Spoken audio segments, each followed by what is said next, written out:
அப்புறம் நீங்கள் வேலை செஞ்சாலும் அந்த வேலை ஆண்டவருடைய ரெஸ்ட்டுக்குள்ளே செய்கிறீங்க, ஆண்டவருடைய பீஸ்க்குள்ளே வேலை செய்கிறீங்க.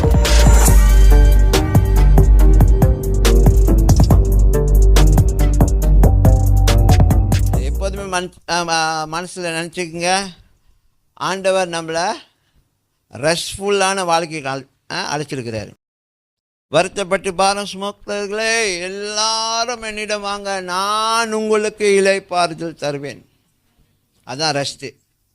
அப்புறம் நீங்கள் வேலை செஞ்சாலும் அந்த வேலை ஆண்டவருடைய ரெஸ்ட்டுக்குள்ளே செய்கிறீங்க, ஆண்டவருடைய பீஸ்க்குள்ளே வேலை செய்கிறீங்க. எவ்வளோ தான் ஸ்ட்ரெஸ் ஆக்கினாலும், எவ்வளோ தான் அங்கே டென்ஷன் ஆனாலும் நீங்கள் என்ன செய்யுங்க, அப்பா நீங்கள் பார்த்துக்குங்க. அப்போ நீங்கள் சேவ் போகிற அந்த சொல்யூஷன், என்ன சொல்யூஷன் கொடுங்க, அதெல்லாம் உங்களுக்கு சிம்பிளாக ஆண்டவர் ஆக்கி கொடுத்துருவார். நீங்கள் போடுவீங்க, எழுதுவீங்க, டக்குன்னு எல்லாத்தையும் சால்வ் பண்ணிடும். இதுக்கு முன்னுக்கு நீங்கள் அவ்வளோ மண்டையை போட்டு உடச்சிப்பீங்க. ஆனால் எப்போ அந்த வேலையை ஆண்டவர்கிட்ட கொடுக்குறீங்க, சொல்லுங்கள், அப்பா நீங்கள் பார்த்துக்குங்க, எனக்கு உதவி செய்யுங்க, இதை நான் சால்வ் பண்ணோம் அப்படின்னா நீங்கள் செஞ்சுக்கிட்டே இருங்க, டக்குன்னு அந்த ஃபார்முலா கிடச்சிரும், சொல்யூஷன் கிடச்சிரும். புரியுதா?